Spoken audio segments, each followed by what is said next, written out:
네, 안녕하세요. 오마이뉴스 박소희 기자입니다. 후보님 새해 복 많이 받으시고요. 코로나 완전 극복 국가와 관련해서 두 가지 여쭙겠습니다.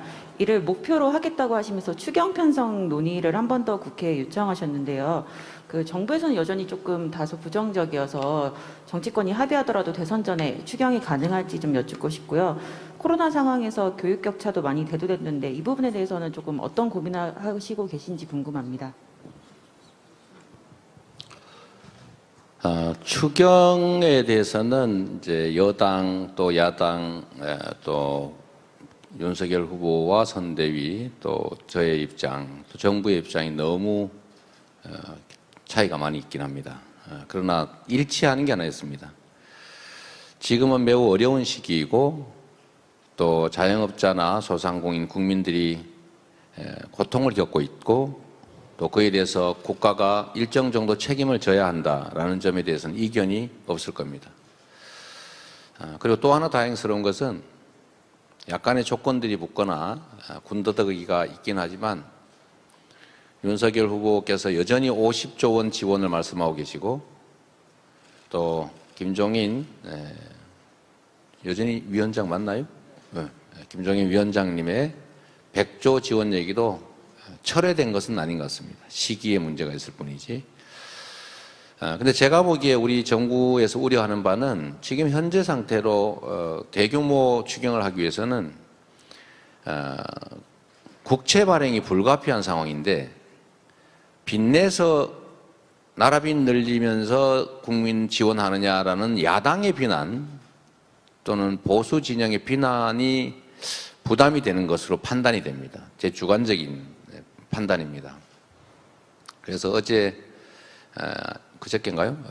정부의 일각에서도 여야가 합의해 주면 좋겠다. 예, 앞에 단서가 빚을 내더라도라는 표현이 제 눈에 띄었습니다. 저는 여러분이 쓰신 걸 봤기 때문에 맞겠죠. 그건 결국 국채 발행에 대한 부담이 있으니 비난하지 않는다면 하겠다라는 취지로 저는 읽혔습니다. 그래서 결국은 이런 문제에 대해서 정부의 부담을 줄여주기 위해서는 여야 간에 국채 발행이나 또는 지금 추가의 재원을 마련할 수 없다면 국채 발행도 포함해서 정부가 대규모 지원을 해달라라고 요청을 하면 정부가 거부 또는 거절할 이유가 없을 것 같습니다.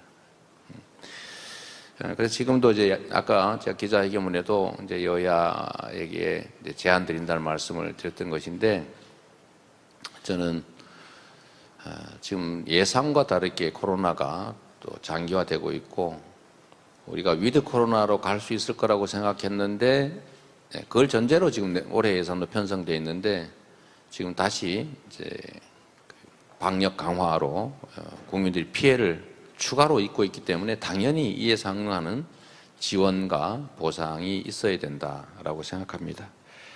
규모가 어느 정도 될지 모르겠지만 저는 가능한 범위 내에서 최대로 추가 지원을 하는 게 맞고 그것이 전에도 말씀드렸습니다만 100조 원을 추가 지원한다고 한들 작년까지 다른 나라가 지원한 것에도 못 미친다라는 점을 다시 한번 말씀드립니다.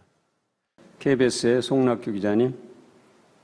혹시 소상공인 자영업자 지원과 함께 이제 전국민 재난지원금 같은 형태의 지원금도 필요하다고 보시는지 궁금하고 아울러 여야가 합의한다면 그 추경 편성 시기는 설 전에도 충분히 가능하다고 보시는지 궁금하고요. 또 어쨌든 윤석열 후보는 말씀하신 것처럼 50조 얘기하셨고 김종인 위원장은 100조를 주장하는데 후보님 생각엔 어느 정도의 규모의 추경이 필요하다고 보시는지 질문 드리겠습니다.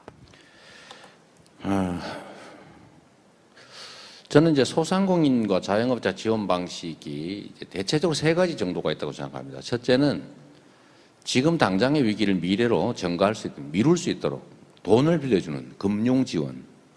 근데 우리나라는 대체적으로 금융 지원을 해서 계속 연장해 왔죠. 정부는 가장 돈이 안 들고 임시 방편에 가까운 정책이죠. 첫 번째 금융 지원. 두 번째는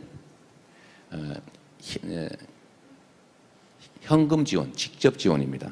직접 지원은 이제 두 가지가 있겠죠. 하나는 손실보상, 법에 의한 손실보상, 금지 명령을 했기 때문에 그에 상응하는 법에 정한 보상, 이건 너무 당연한 것이고, 근데 이 예산도 지금 못하는 거죠. 두 번째는 현금 지원이겠죠. 저번에 2차, 3차, 4차 했던 것처럼 현금으로 지원하는 것인데 효과가 별로 크지가 않다. 승수 효과가 없기 때문에 그렇습니다. 세 번째 지원이 가장 저는 중요하다고 생각하는데 살아남을 수 있도록 매출을 지원해 주는 겁니다. 매출을. 그게 이제 지역 화폐 또는 전국민 재난지원금의 이름으로 지급됐던 소비 쿠폰이죠. 사실은 이건 현금이 아니라 소비 쿠폰이어서 이 세 번째 지원이 가장 소상공인 자영업자들이 원하는 지원입니다. 액수에 비해서 승수 효과가 크기 때문에 그렇죠. 이게 소비 쿠폰을 전 국민한테 지급하면 그게 전 국민에게 지원하는 것인 동시에 소상공인 자영업자의 매출 지원인 거죠. 이중 효과가 있습니다. 그래서 작년에 이미 재작년이 됐군요. 재작년에 가장 효과가 컸던 정책이다. 1차가 그랬던 거죠.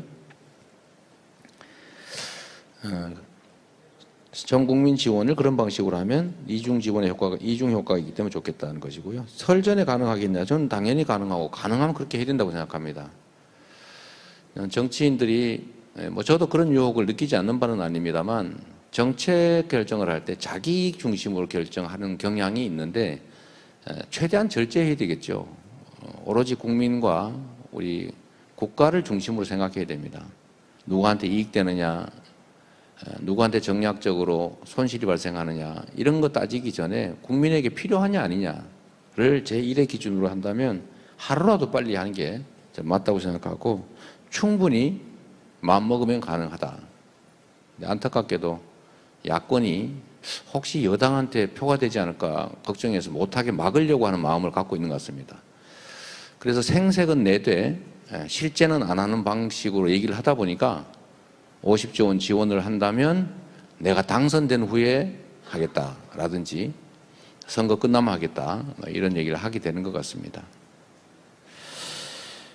규모는 어느 정도가 좋겠냐고 말씀하셨는데 글쎄요, 저는 뭐 금액을 특정하지는 않고 저는 전에도 말씀드렸던 것처럼 최소 1인당 100만 원 정도는 맞춰야 된다.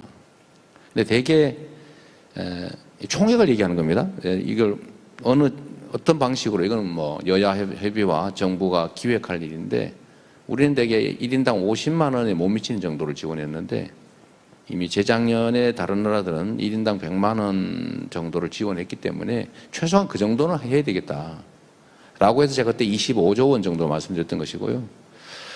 이걸 어떤 방식으로 지원할지는 구체적인 정책을 결정하면 될 텐데 이걸로 또 끝나지는 않을 거다. 그러나 추경이 규모가 있고 또 시기가 있기 때문에 저는 한 25조 원 내지 30조 원 정도, 이 정도가 실현 가능한 목표가 아닐까 그렇게 생각합니다.